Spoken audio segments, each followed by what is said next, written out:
अस्सलाम वालेकुम नाजरीन। ड्रामा सीरियल महशर की आने वाली एपिसोड बहुत इंटरेस्टिंग होने वाली है। जैसा कि बिल आखिर आयमा ने अब्दुल रहमान को वापस जाने का कह ही दिया है और वो नहीं चाहती है कि अब्दुल रहमान यहाँ रुके। आयमा एक पढ़ी लिखी, समझदार और बाशऊर बहुत ही बाहिम्मत लड़की है। उसमें किसी भी चीज की कोई कमी नहीं थी, लेकिन फिर भी अब्दुल रहमान ने सिर्फ अपनी जिद और अना की झूठी तस्कीन के लिए आयमा से मजबूरन शादी कर ली, जबकि उसे साफ साफ बता भी दिया था कि वो उसे पसंद नहीं करता और ना ही वो उसकी मोहब्बत है।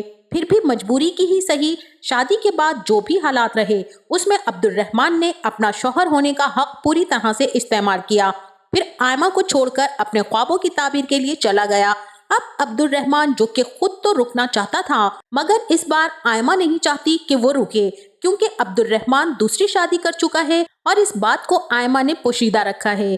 और आयमा उस लड़की का घर भी बर्बाद नहीं करना चाहती। अपनी मोहब्बत और रिश्ते की कुर्बानी देकर आयमा ने अब्दुल रहमान को खुद से आजाद कर दिया है।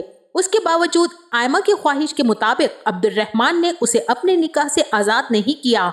जैसा कि अब्दुल रहमान तो वापस चला जाएगा और जाने से पहले आयमा से कहेगा कि मैं इसी उम्मीद पर वापस जा रहा हूँ कि अगर तुम्हें किसी भी किस्म की कोई भी जरूरत पेश आए तो तुम मुझे बताओगी। तभी आयमा भी कहेगी कि अल्लाह ना करे कि मुझ पर ऐसा वक्त आए। हाँ, अलबत्ता अगर तुम्हें किसी चीज की जरूरत पड़े तो हिचकिचाना मत, क्योंकि ये घर पहले भी तुम्हारा था और आज भी तुम्हारा ही है। और अब वहीं दूसरी तरफ जब अब्दुल रहमान चला जाएगा तब पारस उसके पास आएगी और कहेगी कि मुझे तो कदम कदम पर तुम्हारी जरूरत महसूस होती रही और ना जाने तुम पर क्या ऐसा जादू हुआ है वहां पर कि तुम कुछ बदले बदले से लग रहे हो। अब अब्दुल रहमान उससे कहेगा कि पारस, तुम्हें मेरी जरूरत क्यों महसूस हो रही थी, जबकि तुम तो खुद अपना सब कुछ मैनेज करती आई हो और इंडिपेंडेंट रही हो, फिर मेरी जरूरत तुम्हें कैसे महसूस हुई।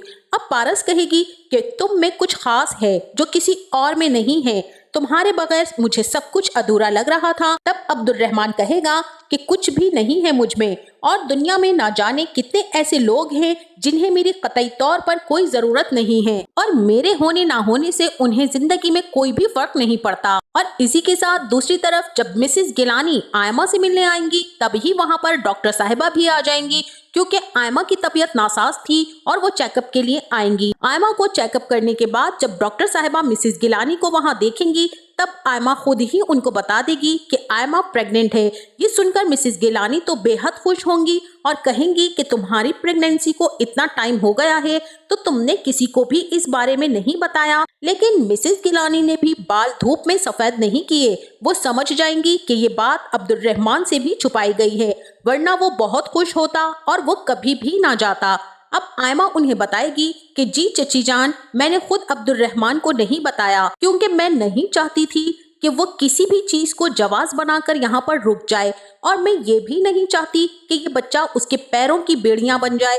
उसको वहाँ हर हाल से वापस जाना ही था, उसका जाना उसके लिए बेहतर था। मेरी वजह से वो अपना मुस्तकबिल खराब करे और मैं ये भी नहीं चाहती थी, क्योंकि आयमा तो सिर्फ अब्दुल रहमान ही को चाहती थी। जब वो ही उसी का ना रहा तो अब आयमा अब्दुल रहमान के लिए खुद से जुड़ी कोई बात भी नहीं चाहती कि वो उसकी जिंदगी में वापस आए। और वहीं जब आयमा की खुशखबरी मानी को पता चलेगी तो वो फूलों का गुलदस्ता लिए उसको मुबारकबाद देने पहुंच जाएगा और कहेगा कि तुम्हें बहुत मुबारक हो आयमा, अल्लाह का करना भी क्या ही बेहतर होता है हम इंसानों के लिए कि उधर चाचा चाची गए और उधर कुदरत ने तुम्हें औलाद की नेमत से नवाज दिया। तब आयमा मानी से कहेगी कि मैं अपने परवरदिगार की बहुत ही शुक्रगुजार हूँ और वो बहुत गफूर रहीम है, क्योंकि वो जानता था कि मैं अकेली नहीं रह पाऊंगी, इसीलिए उसने मेरी तन्हाई का इंतजाम भी कर दिया। और अब इसी के साथ दूसरी तरफ जब पारस अब्दुल रहमान के आने की बात की तब्दीली को बहुत ही ज्यादा महसूस करेगी और सोचेगी कि अब्दुल रहमान पाकिस्तान से होकर आया है,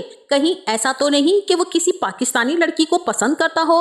अगर ऐसा है तो मैं भी अब्दुल रहमान को पाकिस्तानी लिबास पहनकर दिखाऊंगी, फिर वो हर उस लड़की का ख्याल दिल से निकाल देगा जो उसे इस लिबास में अच्छी लगती होगी। अब इसीलिए पारस अब्दुल रहमान को खुश करने के लिए शलवार कमीज के साथ दुपट्टा भी पहनेगी, जिस पर अब्दुल रहमान को उसका ये अंदाज बिल्कुल भी ना भाएगा और वो कहेगा कि पारस प्लीज चेंज कर लो, क्योंकि हर चीज हर किसी के लिए नहीं बनी होती। तुम जैसी हो मुझे वैसे ही पसंद हो, क्योंकि मैंने तुमसे अपनी पसंद और मोहब्बत से शादी की है। इस तरह पारस के दिल से सारे खदशात दूर हो जाएंगे। کہ وہ جو سوچ رہی تھی ایسا کچھ بھی نہیں ہے، عبد الرحمن صرف پارس ہی کا ہے اور اس طرح پارس کا دل مطمئن ہو جائے گا، اور ادھر آئمہ اولاد کے ہو جانے کے دن بہت خوشی سے پورے کرے گی اور یہی اولاد اس کی زندگی کا سہارا بن جائے گی۔ عبد الرحمن جیسے کمزور سہارے کی آئمہ کو ضرورت بھی نہیں تھی، کیونکہ اس کے پاس عزت دولت کے ساتھ ساتھ تعلیم اور ہنرمندی میں بھی کوئی کمی نہیں تھی۔ عبد الرحمن ہی میں انا پرستی کا کیڑا تھا جو اسے کاٹتا رہتا تھا کہ وہ کیوں کسی کا احسان لے۔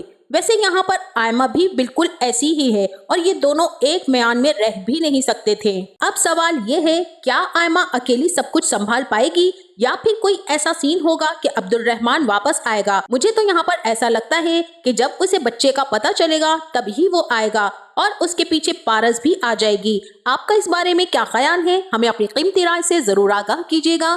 جاتے جاتے ویڈیو کو لائک اور چینل کو سبسکرائب کرنا نہ بھولیے گا۔ اپنا بہت سارا خیال رکھیے گا۔ ملتے ہیں نیکسٹ ویڈیو میں، تب تک کے لیے اللہ حافظ۔